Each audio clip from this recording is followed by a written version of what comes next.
I'm sorry.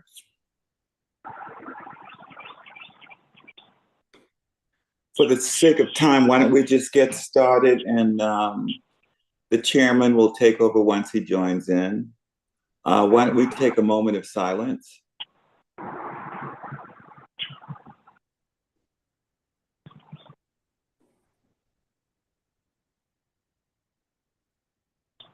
Amen. The March 16th Community Development Committee meeting is now called to order. Under new business, I think we have two abandoned properties issues. We have one person signed up to speak, Councilmember Gregory, sorry. I have Anthony Bryant signed up to speak today, but no comments submitted online otherwise. Okay. And so it's appropriate that he speaks now, prior to? That is correct. So we do public participation, approve the minutes, and then we'll move on to the resolution for the buildings. Okay, do I hear a motion for the minutes?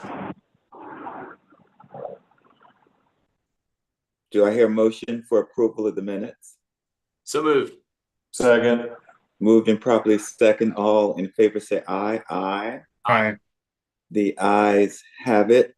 And now we'll call on Mr. Bryan. Can you hear me? Yes, I can. You hear me? Yes, yes. And I see the chairman has just joined us. So after this, I will turn it over to him. Mr. Bryan, you're welcome to speak. No, co-chair, yes, sir.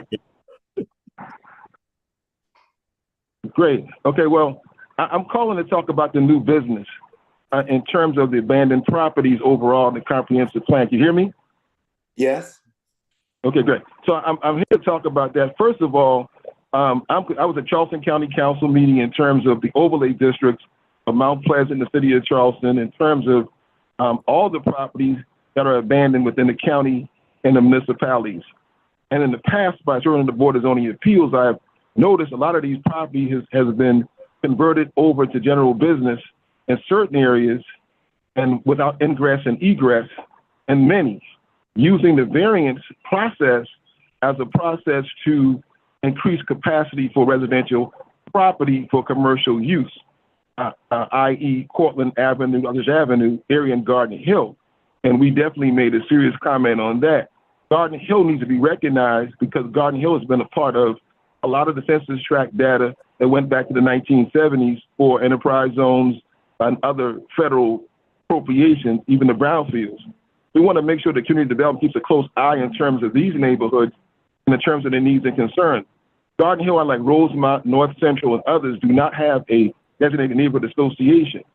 And so we definitely want to make sure that this committee, which has been charged with the redevelopment based on census tract data for 50 years, keeps that in mind as they move forward in the transition. And then you don't control the banks and insurance companies and all that, but you do control the zoning process. Lastly, I can't get on Zoom. So the South Carolina Attorney General and the Department of Revenue have given me notice in terms of my company. Well, my company wants to do an appeal. Bryant Group Inc. wants to do an appeal for business licenses. I didn't feel comfortable in terms of making that move until I talked to community development, because my business is located in a low to moderate income census tract for 50 years. I want to give notice to that, and the Attorney General's office giving us a notice in terms of our position online and making public comments online, ensuring that our constitutional rights are protected. Again, thank you for the opportunity to speak today, and wish you all the best. Mr. Co-Chairman, you can keep it going. Oh, okay. Next on the agenda is we will be talking about the two abandoned properties resolutions. Yes, sir. Thank you, Councilman Gregory. Good afternoon, everyone. We've got two applications before the committee today. One for 30 Cooper Street, the other for 45 Cooper Street. Both of these are in District 4, which I believe is Councilman Mitchell, his district. They are both two single-family homes, 1,700 square feet apiece. They do satisfy all of the requirements for the certification, so we would recommend approval.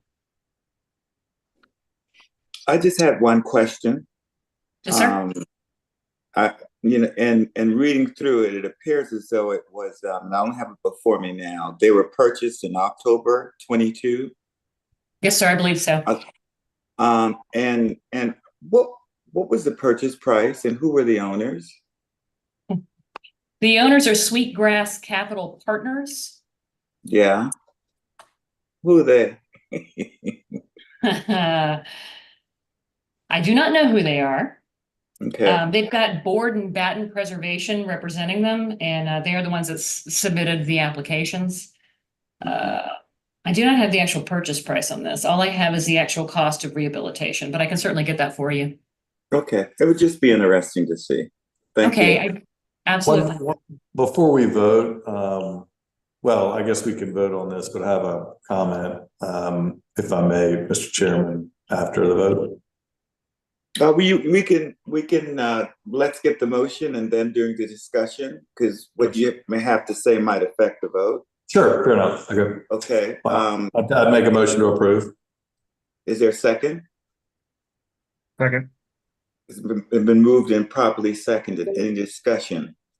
So one point I wanted to just make is that I'm going to call the governor, and I would encourage or ask that this committee perhaps send a separate letter to encourage the governor to sign the bill that has passed the House and Senate to reauthorize the abandoned building credit, which if he doesn't sign it, this is kind of a moot point. But it's exciting that it is potentially extended for 10 years. And the cap has been increased from, I believe, 500,000 to 750,000. So I think it'll have a real impact locally, but it's imperative that this thing gets signed off on and finalized and put into law by the governor in a pretty short order. And so, Mr. Mayor, if I'm correct, I guess after we take this vote, you may want to put that into a motion that we move forward with such a recommendation. Am I correct? That's why I was going to wait till after the vote, but fair enough. Yeah. Okay. All right. All in favor, say aye. Mr. Chairman. Yes. Yes, Mr. Chairman. Yeah, I went by both properties on Cooper Street, and I saw both of them, have the X on it, and it's in badly need of repairs. And I think I heard that they went and they applied for tax credit, I think, if I'm not sure. The new owners anyway. And the only problem I have, and it needs to be repaired because it looks pretty bad there. But the previous owners of the properties, I think they were African American, were they not? That's what I was getting at. I don't know. The prior owner was Harold Wright.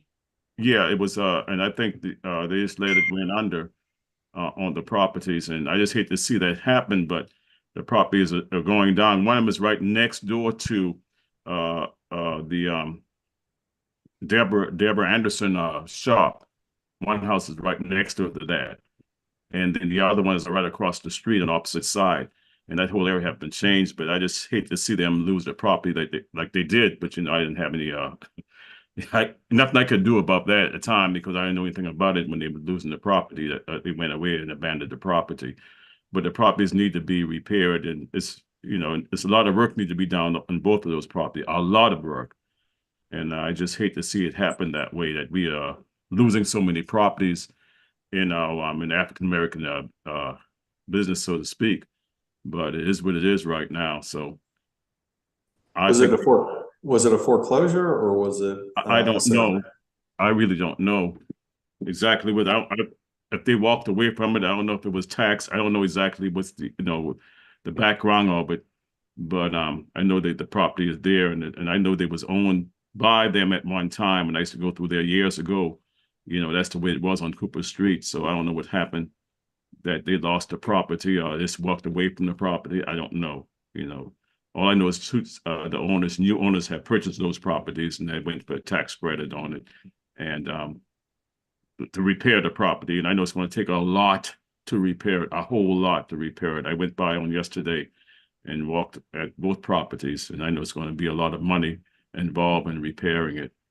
And so I think we probably just have to move on with it as it stands now, the way it is right now. Mr. Chairman, I really like to get some more information on the backstory, because I think that there are a number of properties that are out there that might be similar situation. And if there's something in terms of outreach or counseling that we could provide, regardless of who the owner is, I think we should be doing that to assist in any way. Because I guess my question is, and I read the ordinance and understand the requirements of 5-year abandonment, et cetera, et cetera, et cetera. But is there something that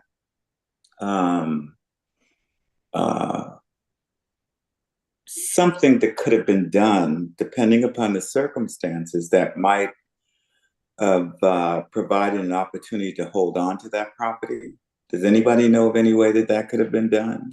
I mean, a tax sale, if they didn't pay the taxes in a tax sale, I mean, that's different.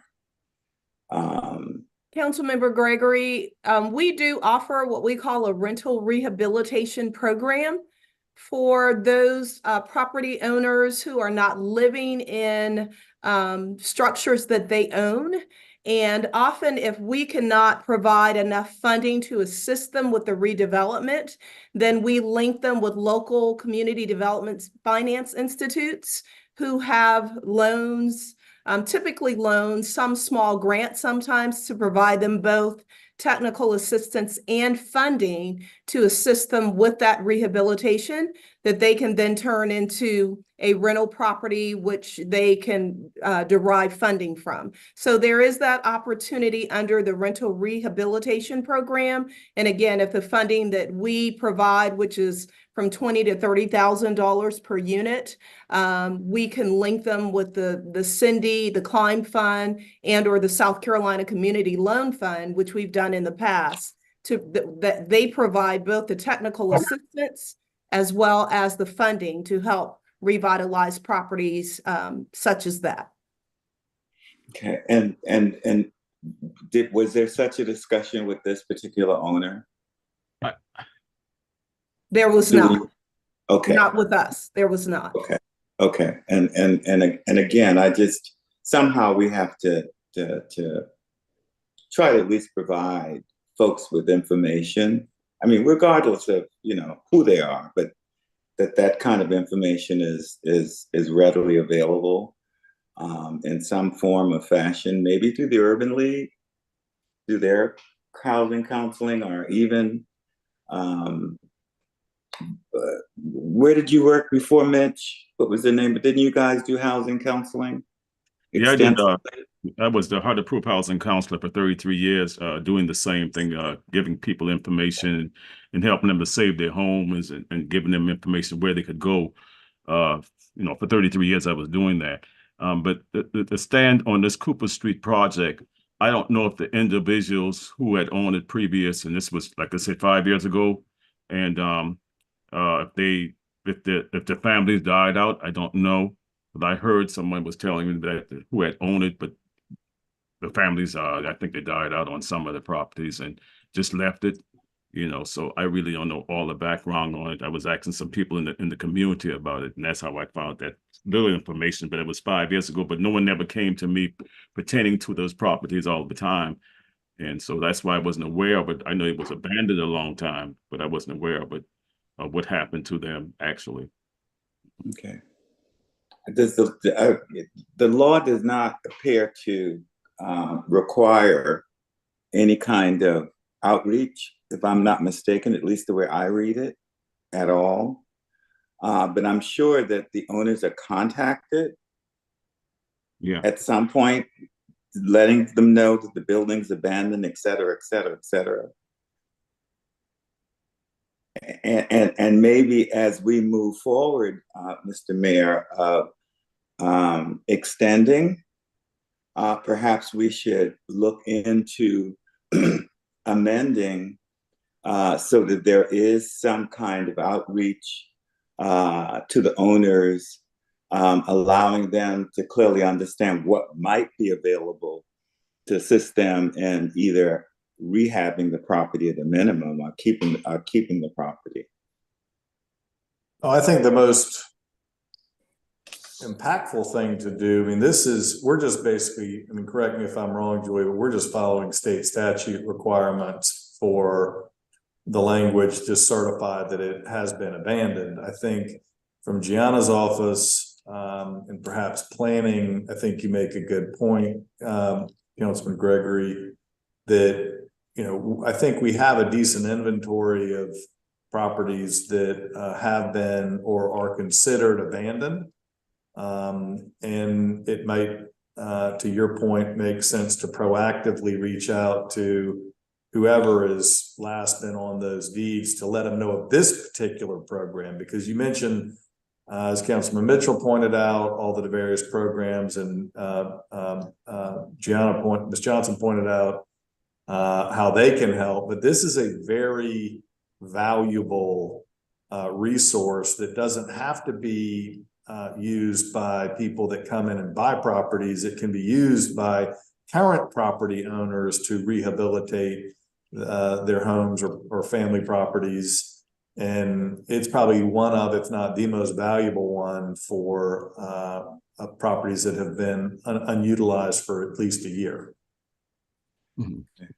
A quick question, Mr. Chairman. Would it be, and Mr. Mayor, would it be possible that in the future, as we move forward, and we know that these are properties that are abandoned, if you may, if we can just reach out, send letters out to those the property owners that we know of, and let them know that these things are available, these programs are available, and if they get in touch, if I don't get in touch, or whatever the case may be, at least we can say we have done everything we possibly can to assist. If we can do that going forward, I think that's what I'm suggesting is, Gianna, do you have, or Ms. Johnson, do you have any kind of guidance on roughly how many of these abandoned houses there are? I mean, is there any sort of inventory on that? Yes, sir. Yes, sir, Mayor. So Dan Riccio's department under livability keeps a list of properties in the city that are either boarded up, abandoned, dilapidated. We had a large number at one point, probably in excess of 300 a few years ago, but they have been working in partnership with us, because where we can acquire those, we will. But then I know that his department actually reaches out and has contact with, and I'm glad Dan's not on here today, but I'm glad to confer with Dan and find out what that list looks like now and what that contact information looks like in light of the conversation here today.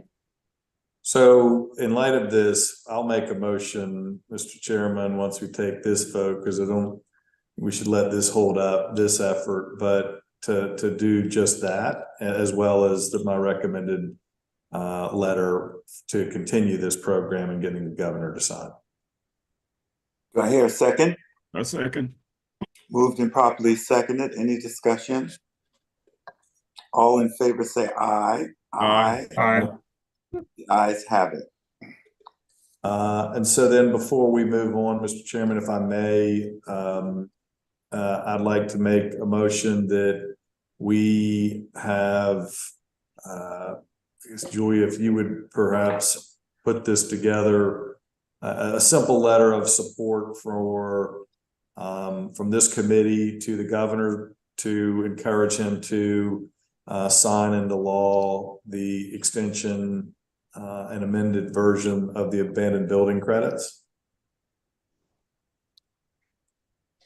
That's the motion, Mr. Mayor. That's the motion. I'll second it. Okay. All in favor say, I thought that's the motion we voted on before, though. The first one was a motion on I thought that's what we were voting on initially, but we can vote on it again. All in favor say aye. Aye. Aye. I think the first one was an abandoned property that we were talking about going forward with that, I believe. Okay, Well, but did we vote on the two resolutions? Yeah, the first one, as I understood it, yes, was a motion and a second. on the resolution earlier, right? Just making we got sure. that one approved earlier, and then this was the other motion. Right. I missed it. We're good.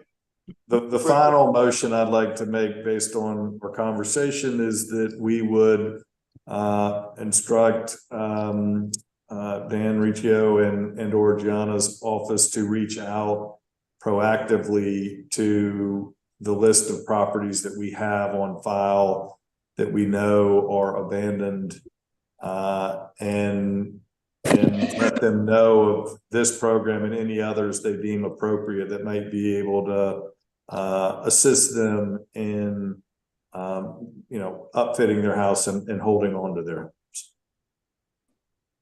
Second. All in favor say aye. Aye. Aye. The ayes have it. Okay. Next on the agenda, and I don't have the agenda for me, so I'm doing this from memory, guys. Okay. Review.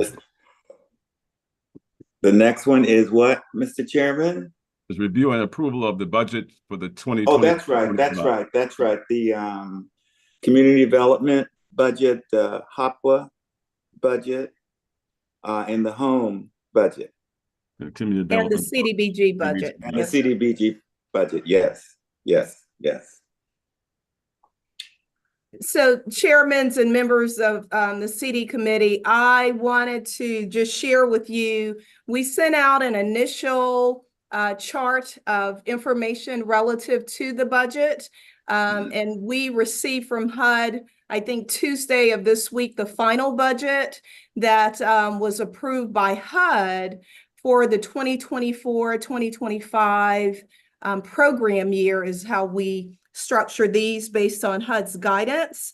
And I wanted to point out for your information under CDBG, we did see an increase from the prior year of a little over 7%. Under the home program, we did see a decline of almost 15%.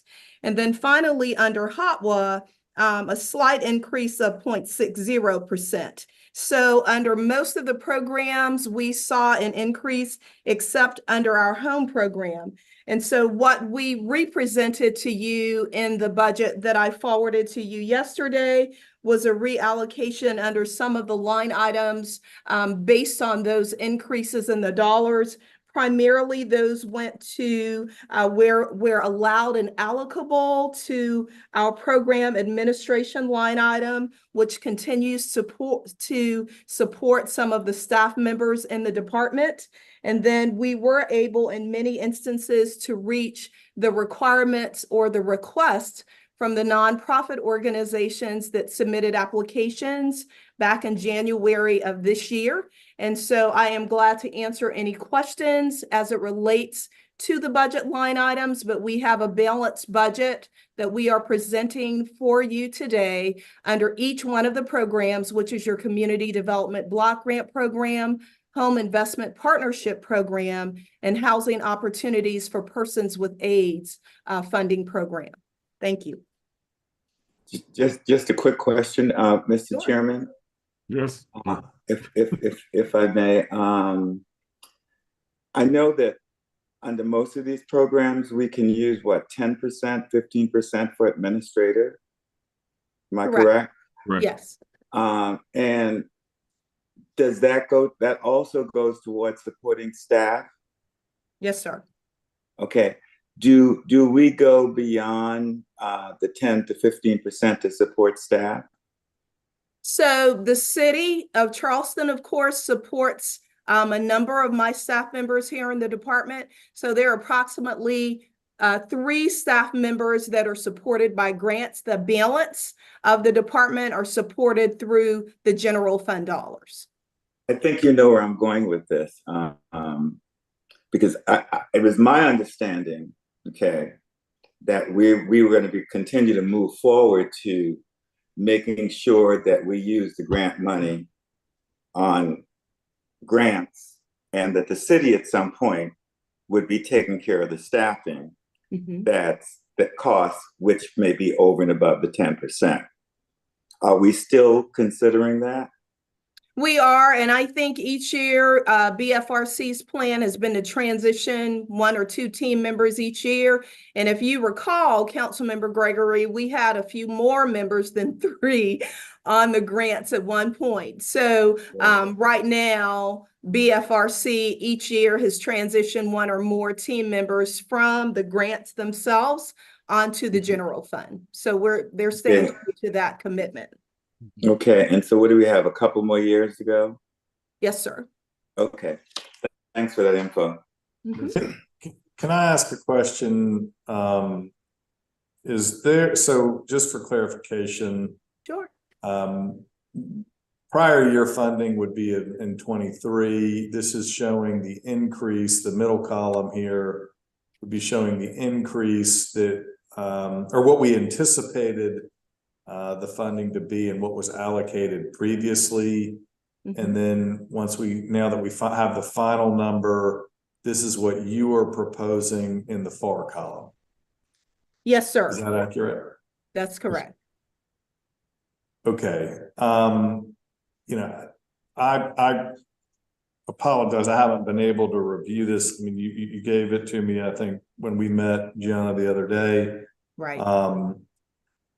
You know, is there any urgency to, I think from my standpoint, Mr. Chairman, the home funding requests and the HOPWA request are pretty straightforward.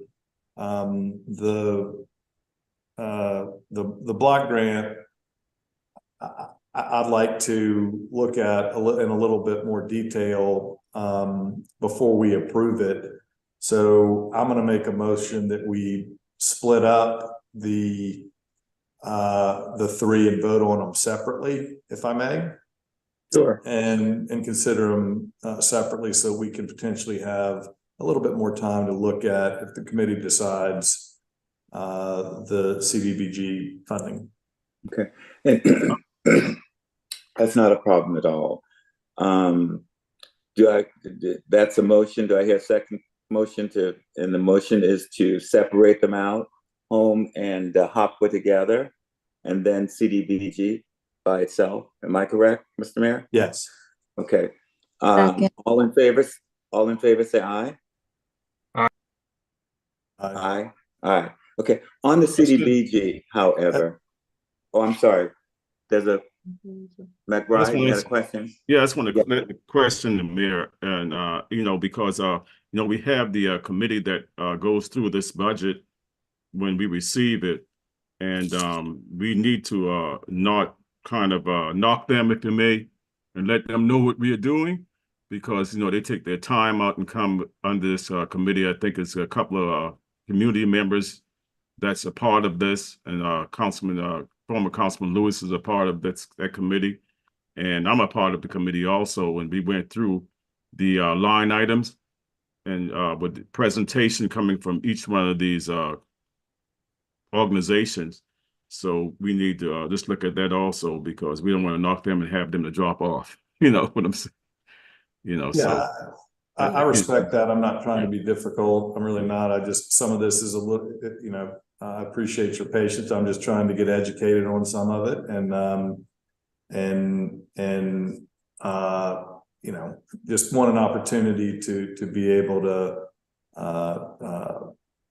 talk with the department on these details, and perhaps committee members, so that I have clarity on it, because I do think, as we've repeatedly discussed, you know, affordability and housing is a very critical issue for me, and something that I just want to be very well versed in. And Mayor and members of the CD committee, the goal was to submit this to you all June. We have until July to submit it to HUD. So we do have some time for that, but we are on a stricter deadline just because they're getting it to us so late, because Congress approved it late. But Mayor, this allows you the time you need in order to do that. Yeah, I promise I won't take long, and appreciate that clarification. Sure. And as a part of that, Ms. Johnson, you'll definitely let him know about the 108 loan guarantee, And because I know it's in the budget, I saw it. Yes, Okay. it is. And how that works. Yes. I think it's important for the mayor to know about the 108. Absolutely. Thank you. I think Councilwoman Parker have her hands up. Councilmember Parker. Thank you, Mr. Chairman and Mr. Chairman. Mrs. Johnson, would you be able to, can you clarify for me the prior year spending? I mean, I see what what was funded, but is there a way that you can sort of give me an idea of, area? I know it says citywide, but as we know, City of Charleston goes from Johns Island to Daniel Island. So do you have anything that can give me a description of where the dollars were spent? Oh, absolutely. I can't do it at the moment, but literally what you see described in these charts and what we sent you all are the areas where expenditures occurred. And our Budget Finance Revenue Collections Department helps us to manage how that funding is expended. And so we're glad to send that to you. One of the things that we have to recognize as well with the Community Development Block Grant dollars, we have a set period of time to spend these dollars. And one of the things that HUD looks at is making sure that mid-year, we've expended 1.5% of our overall budget, i.e. so if we, the City of Charleston, have money in a substantial rehab program, HUD wants to see that those monies are being expended in a timely manner. So along with my team, the Budget Finance Revenue Collections Office helps keep us mindful of that. So we can literally provide to you, Councilwoman Parker, a breakdown of when those funds are expended and how they're expended. But essentially, we try to stay true to literally what we have presented to you in this chart. Okay. All right, great. Yeah, no, I see it. I mean, I understand. I mean, it's pretty broad and I understand that, right? We're not getting, this isn't like you're not giving us a full, kind of profit and loss statement or, but critical home repairs for the low income homeowners. Funds will be utilized to complete critical home repairs. I mean, I just think it would be nice to know through this committee, I mean, where some of these occurred, I mean, I don't know where that happened. I mean, it's good stuff, but there's plenty of other, I mean, obviously. You need to brag. You need to brag, Ms. Johnson. I'm glad to brag. We actually as well, Councilwoman Parker, because you bring up an excellent point. After this is done, we actually prepare contracts with these organizations that our legal team reviews. So it's quite the process. This is the very beginning of it, but then we're glad to provide because we do have to submit to HUD an annual report. So it literally shows, for example, critical home repairs could mean 5 units in Peninsula, 5 on James Island. So yes, ma'am, we have that information and are glad to share it. Okay, thanks. I appreciate it. And if I may, and as we do that, Ms. Johnson, can we sort of distinguish for everyone area benefit and direct benefit? Because sometimes people get confused in terms of the distinction. Sure. And some of our activities are direct, but some of them are also area benefit activities. There are. Yes. And so if you all will just give me grace, because we're also having to prepare that report for HUD that's due in August. And so once we prepare what we call our CAPER, which is our annual report, we will share that with council. It will give you a sense of where it was expended, who were the beneficiaries of those funds, and the organizations that actually helped to facilitate the activity. And if I may add again, all of this is contingent upon what's in the consolidated plan. It is. The consolidated plan is need-based, and it also identifies specific need areas in the city. And if I'm not mistaken, our Office of Housing and Community Development, of course, uses that as a guide in terms of identifying areas for funding. Correct. That's required by statute. That's correct. Okay. Thank you, Mr. Chairman. I want to say that there's a lot going on in the community development, and most of these things that you see on the chart itself that I'm aware of a lot of it because I'm a part of those commissions. Even the RPC commissions, like some people don't know what we do with all the critical home repair, assisting people with putting a roof on their homes and places, and other places do substantial repair, and so a lot of that come under the RPC commission, which is the Redevelopment and Preservation Commission. And I'm also on that commission also. So I'm on a lot of different other commissions besides just sitting on council, besides just going to community development, being the chairman there. So there's a lot of different other moving parts that's happening in the city of Charleston that some of the other council members might not be aware of, but it's there, and I'm a part of that also because I sit on those particular commissions. Thank you. Okay, did we vote on everything so far? So far, the mayor made a motion to split the budgets for consideration, but you haven't voted on the budgets themselves. Okay. So And I'll approve we approved Hopwa, and we approved Home already. We voted on that. And right now, I think the vote also said that we will not vote on CDBG until you've had an opportunity to review and comment accordingly. Okay, I'll make a motion to defer that. Okay, all right.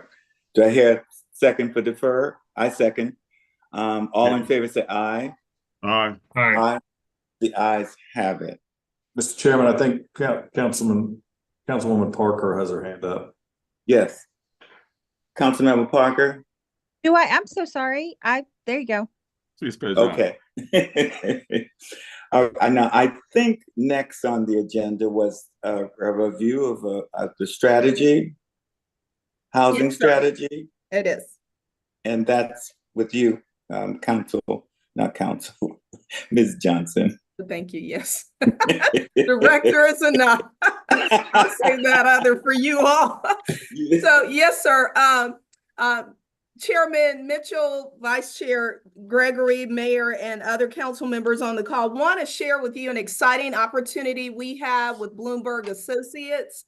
We have worked with this team previously when we prepared the Housing for a Fair Charleston plan.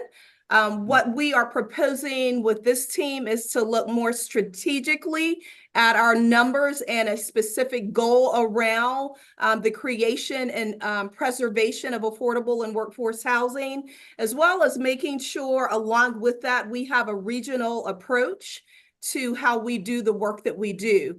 As you all know, and not all of you know, but one of the things that we have talked about, or one of the things that's talked about in the world of the federal government is looking at best practices and how we then take those best practices and apply it across the board. So part of what we're looking at here, because we do have a regional and a national, in my opinion, housing crisis, is how we do this better, how we get our hands on a clear, concise goal and help meet the needs of the community as it relates to housing. And so what I have before you today, and really what Rebecca helped prepare, is a strategy that we're looking at with the Bloomberg Associates that we would appreciate your support of.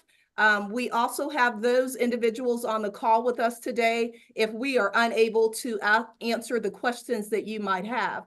I would say to us, and Councilmember Gregory mentioned the consolidated plan. Part of what we want to do is make sure that we're also continuing to address the areas that HUD has identified for us and that we have identified to HUD that is an issue. So as a part of that, the priority needs that were identified in our consolidated plan, which is the 5-year plan that we prepare for the Department of HUD, sharing with them how we're going to expend the money that they provide to the city, is improving affordable housing options, expanding economic opportunities, providing suitable living environments, and improving the capacity of area housing and community service providers. As part of this commitment, the city has engaged, as I've indicated, the Bloomberg Associates sustainability team to provide expertise in addressing the housing, assisting us with addressing the housing crisis in the city of Charleston with a regional focus. The team is being led by Naaman Freeman. Naaman is on the call, and he is working directly with the city of Charleston staff, and their sub-consultants is needed to conduct research, perform analysis, and craft a strategic implementation plan to help the city reach its goals as outlined in the consolidated plan and otherwise. We have already spent some time with them so that they could get a full understanding of what they were being asked to do and what they could do. So they have met with Mayor Cogswell and his leadership team, a few of the city of Charleston's departments here in the city of Charleston, and the City of Charleston Housing Authority and Charleston County Housing Authority. All of those partners, of course, you all know, are critical to helping us meet the need in our community and beyond. So the other aspect of this, and one of the things that you approved at council this past Tuesday, was a housing impact fund. We also brought in, as part of that discussion, Alyssa Richardson and Herbert Drayton to make sure that we are maximizing this housing fund or this housing impact fund model and making sure that all of the kinks are removed from it and that it's an actual opportunity whereby we can both leverage and match the dollars that the city of Charleston is already investing in housing deals.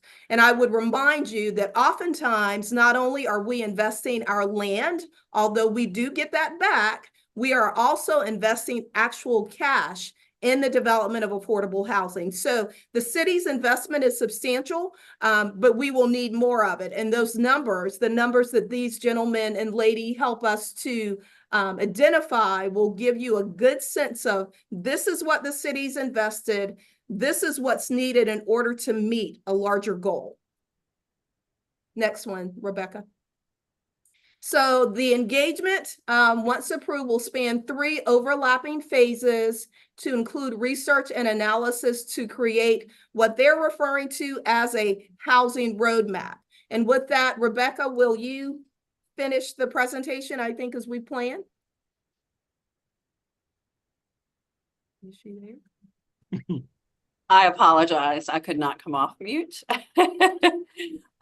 Yes. So the first phase of work is May 2024 through July 2024.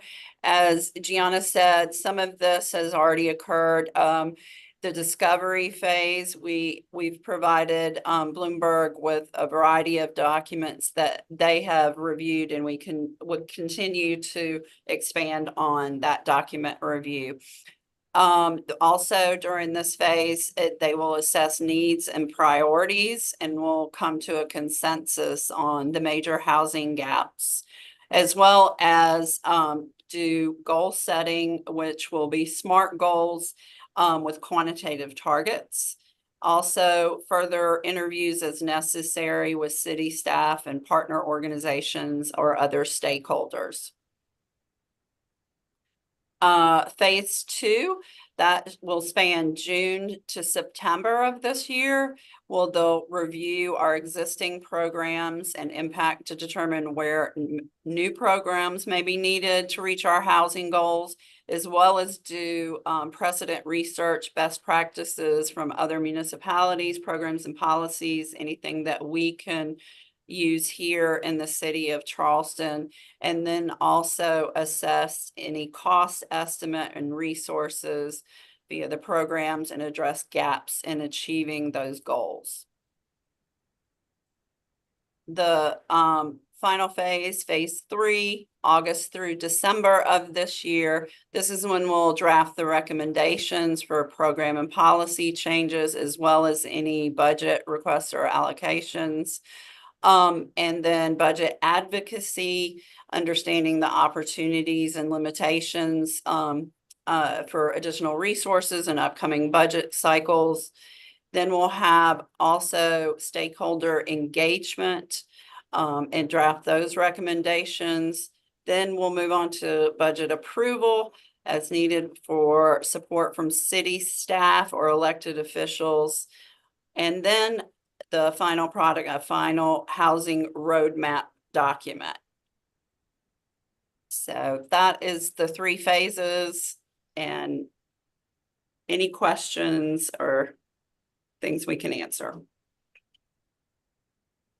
I think Yep. Councilman McBride have his Yeah, hands up. thanks. This is a great, great presentation, and I want to point out the obvious is that, so certain portions of Charleston are under a lot of pressure with development because rapid development is happening in certain parts of Charleston compared to other parts. Obviously, Johns Island and parts of West Ashley are 2 areas where developments are going up, very quickly, and the road infrastructure is not keeping up with it. So there's a lot of pressure from constituents that I hear all the time. Why don't we have a moratorium?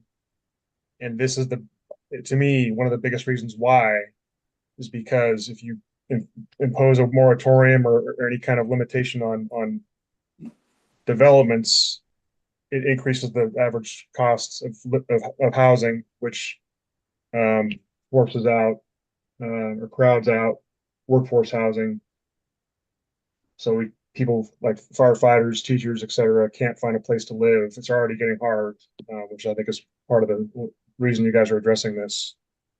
So I just ask that if there's some kind of information video that can be put out that I could point people towards, because as we all see all the time, and Post and Courier, different municipalities putting moratoriums on stuff, and everyone in District 3, or not everyone, a lot of people in District 3 are saying, why can't we do that? Why can't we do that? The growth is out of control and the roads aren't keeping up with it.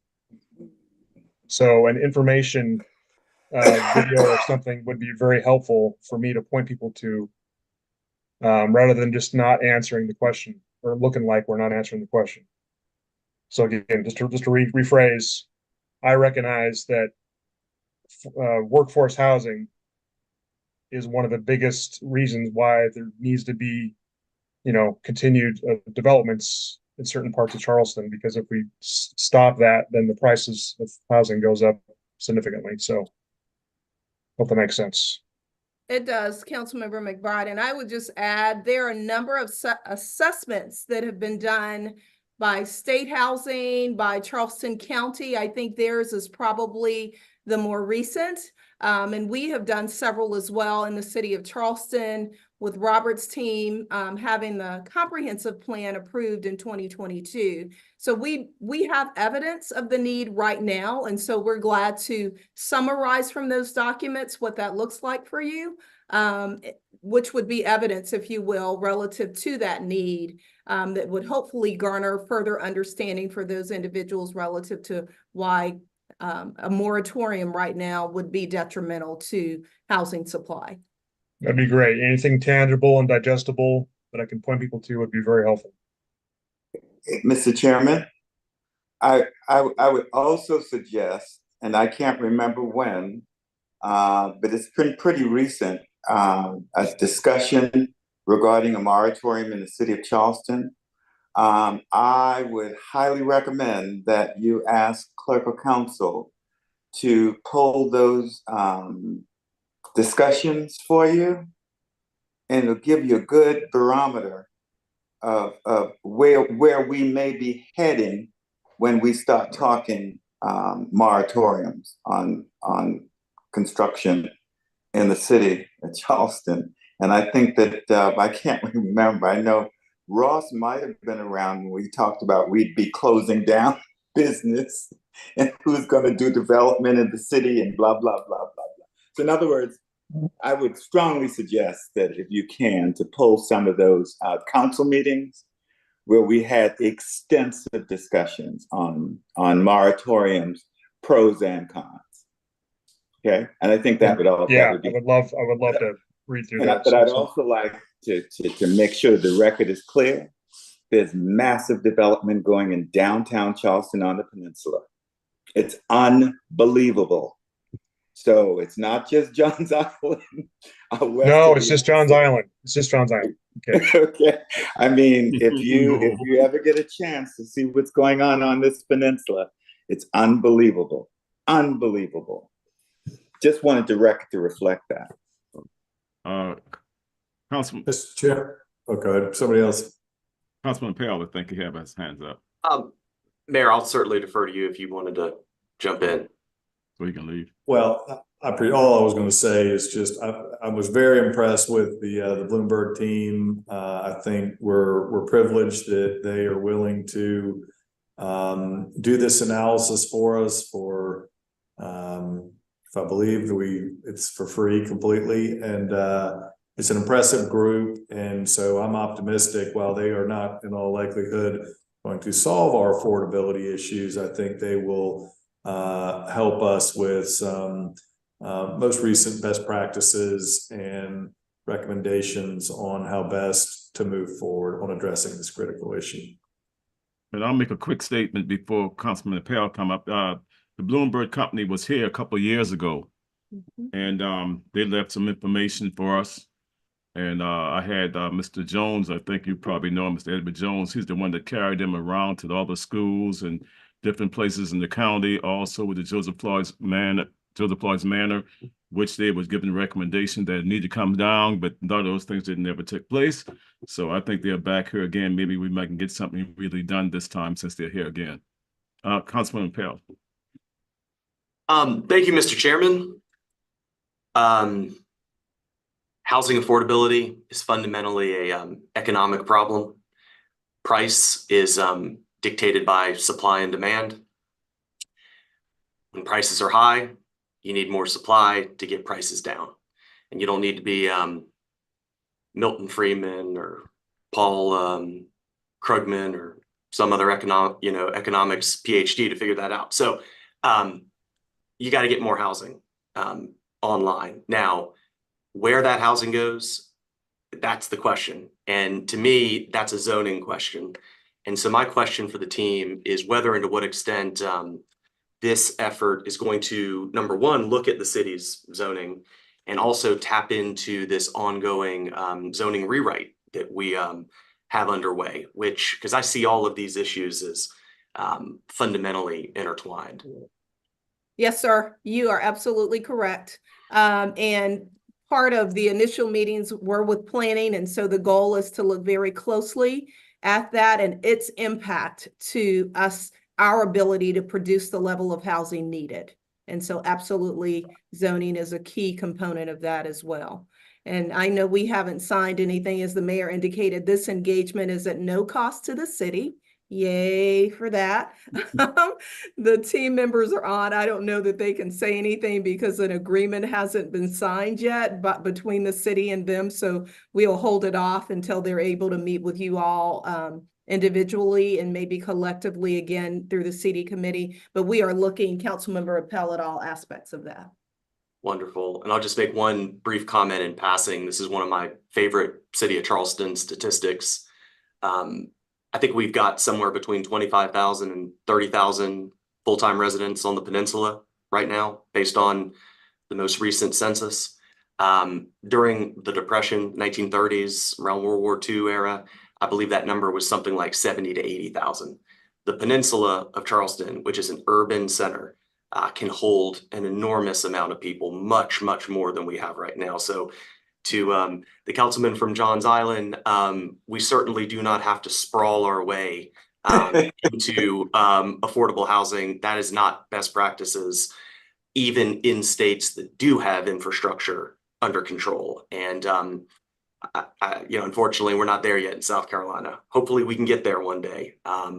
But my suggestion to the folks looking at the zoning issues here would be to figure out how to put density in the right places in the urban areas, infill, things of that nature. And we have some opportunities downtown to do that. So not trying to put all the burden on you, Councilman Gregory, but the city is the city, I know.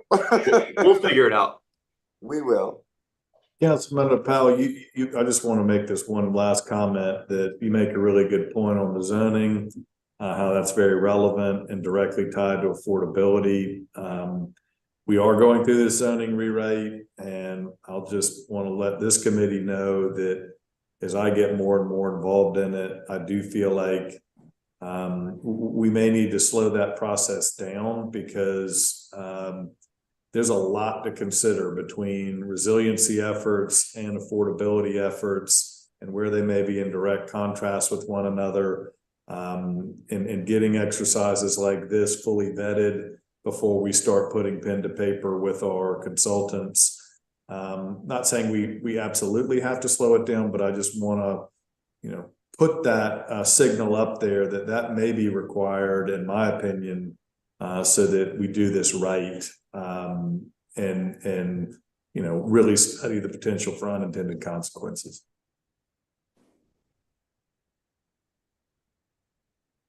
Okay. Any more questions, discussions on this issue? No, sir. We just need your approval, please. Okay. So moved. Do I hear a second? Second. Moved and properly second. Any discussion? The only discussion I have is, in my review of what we've gone over thus far, a lot of that information you already have, Ms. Johnson. And we know you have it and you can supply it to them. Yes. Because much of it is a requirement for you to be able to do your job. Absolutely. The second part of it is we keep referring to a fair housing. What's the name of that again? Fair Housing Charleston. for Fair Charleston. Fair Charleston. Yes, sir. Which I think that people need to clearly understand that that's really our fair housing plan. Mm-hmm. And within that plan, there are unbelievable suggestions on what we can do to assist with increasing affordability. Some of it will require national as well as statewide regulatory changes, but there is a roadmap. And I just want to make sure that everybody in this committee get an opportunity to read that document, because that document contains a lot of information that would be helpful across the board. Is there anything else to come before this committee? Good meeting, Mr. Do I hear a motion? Did we vote on the approval of this? Sorry. Oh, I think you're right. I don't think we did. All in favor, say aye. Aye. Aye. Opposed? The ayes have it. Thanks, Mr. Mayor. Anything else to come before this committee? Oh, good. If not, Good meeting, I Mr. see a hand. Thank you. Thank you. This meeting's adjourned. Thanks, y'all. Thank you.